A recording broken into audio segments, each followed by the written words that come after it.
100% 5% వికలాంగులకు అన్నారు. ఒక్క వికలాంగునికి కూడా రాలేదు. మొత్తం ఆపాచనుకుంటా కాంగ్రెస్ లీడర్లకే ఇళ్ళు వచ్చినాయి, కాంగ్రెస్ లీడర్ల తల్లిదండ్రులకే ఇళ్ళు వచ్చినాయి, మొత్తం భూస్వాములకే వచ్చినాయి. వికలాంగునికి ఎవరికి రాలేదు. నాలాంటి వికలాంగునికి ఏం లేదు. ఆసరా పింఛన్ తప్ప గవర్నమెంట్ పథకాలు ఇప్పటి వరకు మా దగ్గరికి ఏం చేరలేదు. 887 సర్వే నెంబర్లో టీఆర్ఎస్ ప్రభుత్వం ఉన్నప్పుడు 887 సర్వే నెంబర్లో మాకు ప్లాట్లు ఇస్తామన్నారు. అవి కూడా టీఆర్ఎస్ లీడర్లు మొత్తం ఆక్రమించుకున్నారు. కాంగ్రెస్ ప్రభుత్వంలో ఇట్లా నడుస్తుంది, టీఆర్ఎస్ ప్రభుత్వం అట్లా నడిచింది. మొత్తం గ్రామ పంచాయతీ మొత్తం మన కాంగ్రెస్ లీడర్ల కనసలలో నడుతుంది. మాకు న్యాయం జరగకపోతే కలెక్టర్ ఆఫీస్ ముట్టడిస్తాం. మాలాంటి వికలాంగులకు న్యాయం జరగాలి. మొత్తం లంచాలకు ఎగబడరు.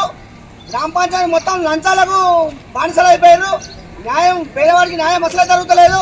దీని మీద స్పందించమంటే ఒక్కనా లీడర్ కూడా ఎవరు స్పందిస్తలేడు. మాలాంటి వాళ్ళకి న్యాయం జరగాలని నేను ఇలా గ్రామ పంచాయతీ ఎక్కి నిరసన తెలుపుతున్నాను.